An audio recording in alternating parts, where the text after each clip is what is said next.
올해는 신년주일입니다. 신년주일을 맞이해서 제가 새해 첫 인사를 비표로 준비했습니다. 새해 복 많이 받으세요. 복은 받는 것도 중요하지만 누리는 것도 중요합니다. 새해 복 많이 누리세요.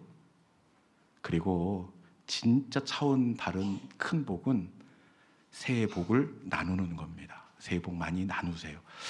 마음에 드는 걸로 한 가지만 하는 겁니다. 세 개 다 하면 안 됩니다. 뷔페를 준비했는데 새해 복 많이 받으세요 하든지, 새해 복 많이 누리세요 하든지, 아니면 새해 복 많이 나누세요를 하든지 셋 중에 하나입니다. 옆에 분 바라보면서 어떤 복을 받아야 될지 한번 새해 첫 인사인데 우리 축복하면서 인사하도록 하겠습니다. 새해 복 많이 나누세요, 누리세요. 네, 할렐루야. 여러분, 우리가 하나님의 복을 받는 것 중요합니다. 그리고 더 중요한 것은 그 복을 누리는 겁니다. 올해는 하나님의 복을 받아서 누리시고, 그리고 그 복을 나누는 2025년 한 해가 될 수 있기를 주님의 이름으로 축원합니다. 지난주에 우리는 이 가나안 땅을 앞두고 있는 이스라엘 백성들에게 주시는 이 신명기의 말씀을 나눈 바가 있습니다. 이제 요단강만 건너면 약속의 땅, 40년을 기다렸던 이 가나안 땅입니다. 저 땅을 눈앞에 두고 있는데 얼마나 기대가 됐겠습니까? 그런데 저들은 기대뿐만 아니라 걱정과 염려도 만만치 않습니다. 왜냐? 이럴 때는 모르는 게 약입니다. 그런데 저들은 누가 이렇게 떠드시나요? 방송실에서 그러시나요? 네네. 여러분, 모르는 게 약일 때가 있습니다. 모르는 게. 그런데 저들은 이 12 정탐꾼들을 통해서 40일 동안의 가나안 땅을 이미 너무나 잘 알고 있습니다. 잘 알고 있으니 얼마나 두렵겠습니까? 그리고 모세가 두렵지만 함께 가면 괜찮을 터인데 모세가 함께 가지 않습니다.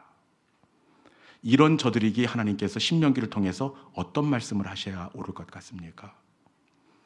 가나안 땅을 점령할 수 있는 기가 막힌 전술을 말씀하시던지, 그것도 아니면 모세를 대신할 누군가 실력 있는 사람을 말씀해야 옳을 것 같습니다. 그런데 두려움 가운데 있는 저들에게 하나님은 과거에 행하신 하나님의 역사를 말씀하십니다. 애굽에서 저들과 싸웠던 하나님을 말씀하시고, 지나온 광야에서 사람이 자기의 아들을 나눠사 여기까지 이르게 하신 지난날의 하나님을 말씀하고 있습니다. 여러분, 지금 이 상황에서 이 말씀이 옳아 보이지 않습니다. 그럼에도 불구하고 하나님께서 애굽의 하나님, 광야의 하나님을 말씀하신 이유가 있는데, 그것은 이제도 너희를 위하여 싸우실 것이다. 우리 하나님은 애굽에서 행함과 같이 이제도 저들을 위하여 싸우시기 때문에 그렇습니다. 여러분, 하나님은 이제도의 하나님이 되시는 줄로 믿습니다. 과거에도 피할 길을 열어주셨다면 이제도 우리에게 피할 길을 열어주십니다.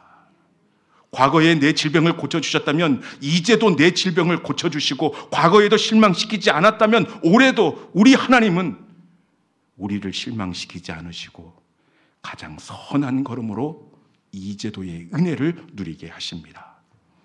2025년 새해 첫 주일 아침인데 이제도 싸우시는 그 하나님 바라보시고 믿음으로 첫걸음을 내어놓는 우리 모든 믿음의 성도들이 될 수 있기를 주님의 이름으로 축원합니다. 오늘 우리가 나누게 될 말씀은 이 다윗이 지은 시편입니다. 이 시는 시를 짓게 된 모티브, 이 동기가 있습니다. 모든 시는 시가 나오게 된 사건이 있습니다. 오늘 시편 52편은 다윗이 어떤 상황 가운데서 이 시를 지었느냐, 이 표제어를 보니까 에돔 사람 도액이 아히멜렉 제사장을 사울 왕에게 고발할 때 지은 시, 이게 바로 이 본문의 상황입니다. 도액이라는 사람이 참 악한 사람입니다. 그런데 이 사람이 다윗을 사울 왕에게 고발합니다. 이때 지은 시편이 52편입니다. 다윗이 사울 왕의 추격을 피해 도망가다 놉당까지 이르게 됩니다. 이 놉당에서 여러 날 동안 먹지 못하고 기진에 있을 때에 다윗은 하나님의 성전이 생각이 났습니다. 그래서 다윗은 이 놉당에 있는 아히멜렉 제사장이 섬기고 있는 하나님의 집으로 찾아 들어갑니다. 그때 아히멜렉 제사장은 다윗에게 방금 막 성전에서 물린 진설병을 먹입니다. 그리고 비무장 상태인 다윗에게 골리앗의 칼을 넘겨줍니다. 그런데 이 도액이 이것을 받습니다. 우리 성도들 같으면 덮어주고 못 본 채 할 터인데 이 도액이 이것을 기회로 삼습니다. 그리고는 사무엘상 22장 10절에 보니까 저가 사울을 찾아가서 이렇게 이야기합니다. 아히멜렉 제사장이 음식도 주고 골리앗의 칼도 주도이다. 도액이 사울에게 아히멜렉 제사장을 고발합니다. 이야기를 들으면 사울 왕이 가만히 있겠습니까? 사울 왕이 어떻게 하느냐? 사무엘상 22장 18절에 있는 말씀입니다. 이날 도액의 고발을 들은 사울 왕이 어떤 처단을 내리는지 같이 한번 읽어보겠습니다. 시작. 왕이 도액에게 이르되 너는 돌아가서 제사장들을 죽이라 하매 에돔 사람 도액이 돌아가서 제사장들을 쳐서 그날에 세마포 에봇 입은 자 85명을 죽였고 아멘. 사울이 어떻게 합니까? 고발한 도액에게 칼을 쥐어줍니다.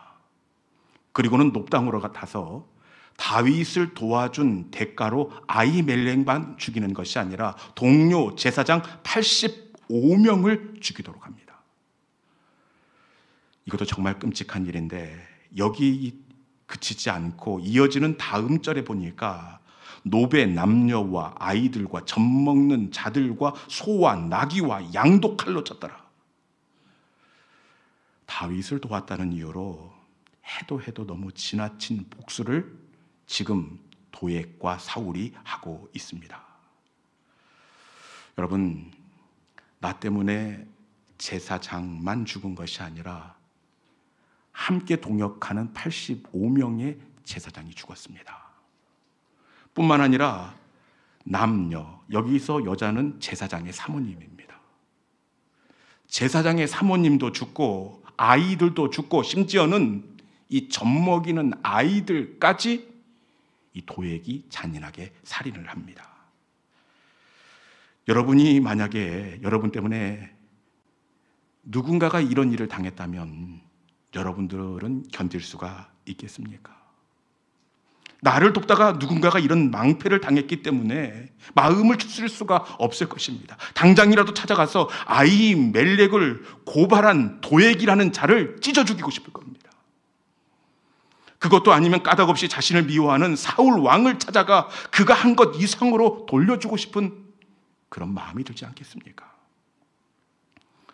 그리고 만약에 우리가 이런 일을 당한다고 한다면 끝나지 않은 시험을 주시는 하나님을 원망했을 테고, 그리고 믿음에서 미끄러 넘어졌을 것이 분명합니다. 그럼에도 불구하고 다윗이 어떻게 하느냐? 다윗이 이런 상황 가운데서 누가 봐도 넘어질 것 같은데 다윗이 어떻게 하는지 시편 52편 8절에 있는 말씀입니다. 시편 52편 8절 다윗이 어떻게 하는지 읽어봅시다. 자, 시작. 그러나 나는 하나님의 집에 있는 푸른 감람나무 같음이요 하나님의 인자하심을 영원히 의지하리로다. 아멘. 다윗이 어떻게 하고 있습니까? 나는 하나님의 집에 있는 푸른 감람나무 같음이요. 심하게 요동치고 심하게 흔들렸지만 그럼에도 불구하고 나는 푸른 감람나무 같음이요. 다윗은 흔들리고 요동치는 바람 가운데에서 다시 꺾이지 않고 가지를 세우고 있다는 사실입니다. 여러분, 믿음은 몰아치는 바람 앞에 흔들리지만 그럼에도 불구하고 가지를 세우는 것, 이것이 바로 믿음이 되는 줄로 믿습니다. 그런데 많은 사람들이 오해하는 것이 뭐냐? 믿음은 흔들리지도 않고 요동치지도 않는 것이라고 그렇게 생각을 합니다. 그런데 그렇지 않습니다. 여러분, 이 바람 앞에서 흔들리지 않을 사람이 누가 있겠습니까? 믿음은 흔들리지 않는 것이 아니라 흔들릴 지언정 꺾이지 않는 것입니다. 누구라도 바람이 불면 흔들릴 수밖에 없습니다. 믿음이 있는 12제자지만 풍랑이는 바다를 보면서 두려움에 마음이 흔들렸고, 우리 예수님도 십자가를 앞에 놓고 내가 심히 고민하여 죽게 되었다. 우리 예수님도 요동치고 흔들렸습니다. 그럼에도 불구하고 하나님의 사람들의 특징이 뭡니까? 흔들리고 요동쳤지만 그럼에도 불구하고 꺾이지 않고 믿음의 가지를 세웠다는 사실입니다. 여러분, 믿음은 흔들리지 않는 것이 아니라 흔들릴지언정 다시 가지를 세우는 것입니다. 그런데 안타깝게도 너무나 많은 하나님의 사람들이 이 바람 너머에 찾아오게 될 꽃과 열매를 보지 못하고 흔들리는 바람을 견디지 못하고 씩 꺾여버리는 경우가 너무나 많이 있습니다. 여러분, 올해는 흔들리지만 꺾이지 않기를 축원합니다. 왜냐? 멈추지 않을 바람은 없습니다. 끝나지 않을 시험은 없기 때문입니다. 제발 흔들릴지언정 꺾이지 않는 믿음의 성도들이 될 수 있기를 주님의 이름으로 축원합니다. 그러면 어떻게 다윗은 요동치는 이 바람 앞에서 꺾일 줄 알았더니 그럼에도 불구하고 푸른 감람나무처럼 다시 가지를 세울 수가 있었을까요? 이 상황 가운데서 어떻게 꺾이지 않을 수가 있었을까요? 이것이 오늘 설교의 포인트인데, 다윗이 가지를 세울 수 있었던 비결은 시편 52편 9절에 있는 말씀입니다. 시편 52편 9절입니다. 같이 한번 읽어볼까요? 자, 시작. 주께서 이를 행하셨으므로 내가 영원히 주께 감사하고 주의 이름이 선하심으로 주의 성도 앞에서 내가 주의 이름을 사모하리이다. 아멘. 찾으셨습니까? 다윗이 요동치는 바람 앞에서 그럼에도 불구하고 힘겹게 가지를 세우는 이유가 바로 여기에 있습니다. 말씀해 보니까 어떻게 되어 있습니까? 주께서 일을 행하셨으므로. 주께서 일을 행하셨으므로 다윗이 고백하고 있습니다. 여러분, 너무 모질고 아프고 이해할 수 없고 인정할 수 없는 사건이지만 다윗은 주께서 일을 행하셨으므로 하나님으로 이 아픔을 해석하고 있습니다. 지금은 알 수 없지만 주께서 일을 행하셨으므로 바람을 불게 하신 이가 하나님이시다, 하나님이 하신 일로 해석을 하고 바라볼 때 다윗은 그럼에도 불구하고 꺾이지 않고 다시 가지를 세울 수가 있었습니다. 여러분, 바람보다 중요한 것이 바로 해석이 되는 줄로 믿습니다. 성경에 나오는 모든 하나님의 사람들은 이 가지를 세울 때 보면은 이 바람에 약하기 때문에 세운 것이 아니에요. 저들을 보면 늘 그 바람을 주께서 일을 행하셨으므로 하나님이 하신 일로 해석했다는 겁니다. 바울도 2차 선교를 떠나는데 이날 이 바람 앞에서 다시 가지를 못 세울 줄 알았습니다. 출발하면서부터 회오리 바람이 몰아치는데 멀쩡했던 동역자 바나바와 이 불화가 생겨서 말씀해 보니까 심히 크게 다투었다, 그렇게 되어 있습니다. 여러분, 선교도 가기 전입니다. 출발도 안 했는데 심히 크게 다투었으니 여러분 어떻게 꺾이지 않을 수가 있겠습니까? 그리고 출발하고 난 이후에는 바람이 없었느냐? 그렇지 않습니다. 부르기아 땅으로 가면 바람을 만나고 갈라디아 땅으로 가면 주께서 막으시고 심지어 비두니아 땅으로 가려고 할 때는 예수의 영이 막았다. 비두니아 땅에서도 감당할 수 없는 바람이 있었습니다. 그런데 몰아치는 이 바람을 바울이 어떻게 견디고 가지를 세울 수가 있었느냐? 우리 사도행전 16장 10절에 있는 말씀입니다. 사도행전 16장 10절에 있는 말씀 같이 한번 읽어봅시다. 자, 시작. 이는 하나님이 저 사람들에게 복음을 전하라고 우리를 부르신 줄로 인정함이로라. 아멘. 이는, 이것이 바로 바람입니다. 바람을 불게 하신 것은 저 사람들에게 복음을 전하라고 우리를 부르신 것이다. 바람을 저 사람들에게 복음을 전하라고 하나님께서 우리를 부르신 것이다. 하나님으로 해석하고 있습니다. 바울은 바람을 막힘이라고 해석하지 않고 하나님이 하신 일로 해석하고 있습니다. 바람을 하나님의 하신 일로 해석할 때 여러분, 하나님의 이끄심을 바울은 받아들일 수가 있었습니다. 여러분, 이끄심으로 받아들일 때 바울은 흔들렸지만 그럼에도 불구하고 푸른 감람나무와 같이 하나님의 행하심으로 해석할 때 다시 가지를 세울 수가 있었습니다. 믿음은 해석입니다. 여러분, 믿음은 해석이에요.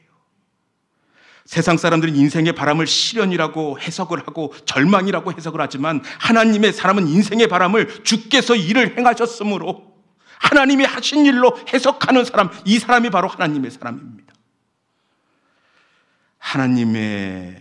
하나님으로 해석이 되면 바람에 대한 의미와 바람을 대하는 자세가 완전히 달라집니다.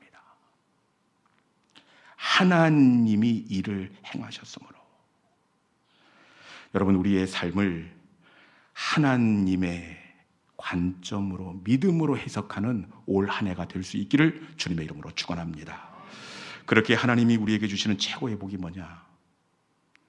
여러분, 하나님께서 우리에게 주시는 최고의 복은 물질도 아니고 건강도 아닙니다. 하나님께서 우리에게 주시는 진짜 복은 믿음으로 해석하는 해석입니다.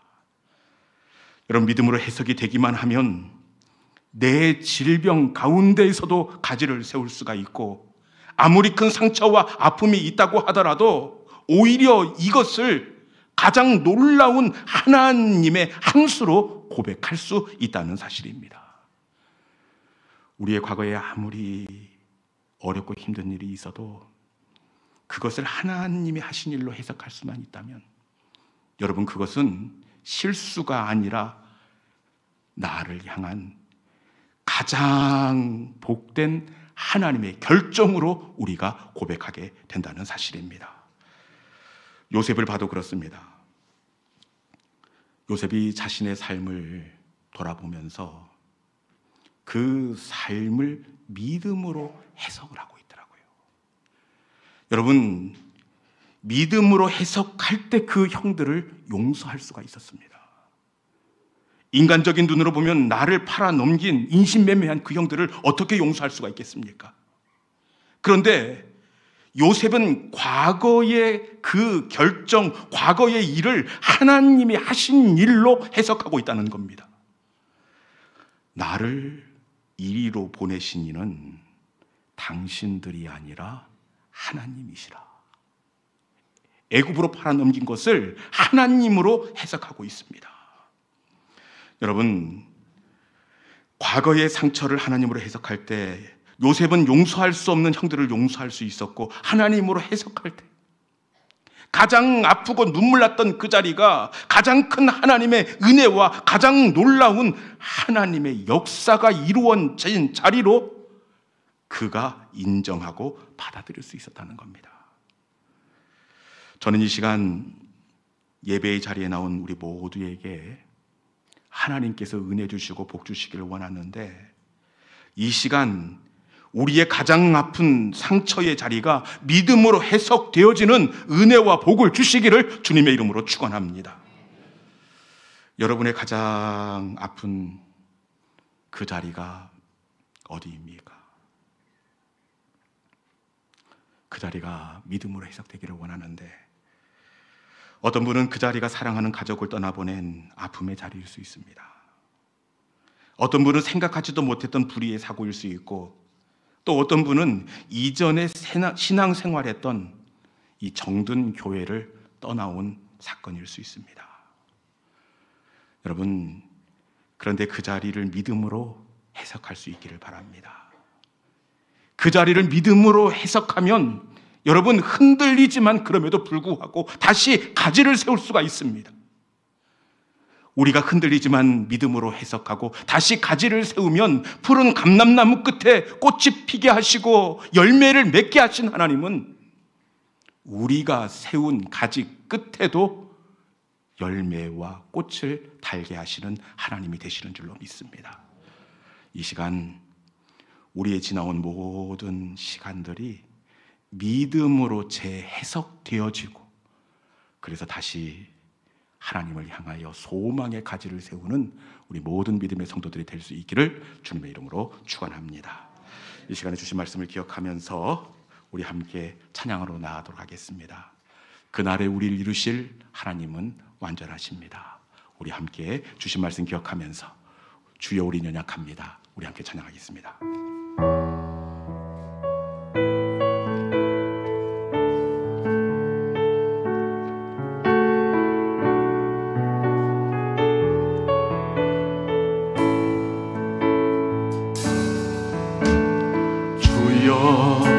우린 연약합니다.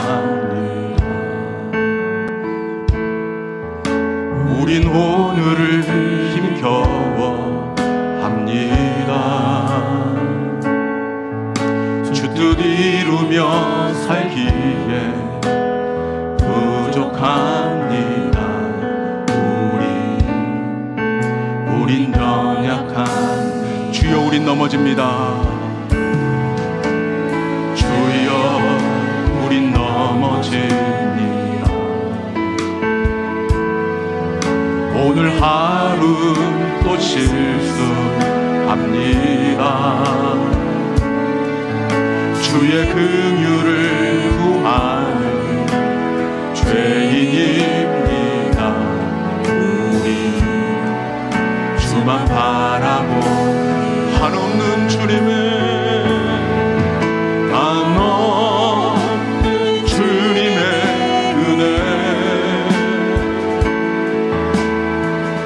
세상 위에 넘칩니다.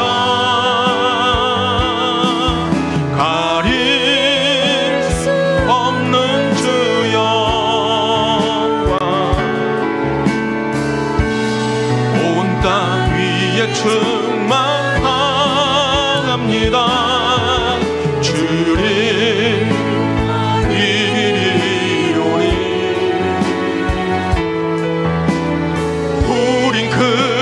따라갑니다. 그날 우릴 이루실 주는 완전한 한없는 주님의 한없는 주님의 은혜 온 세상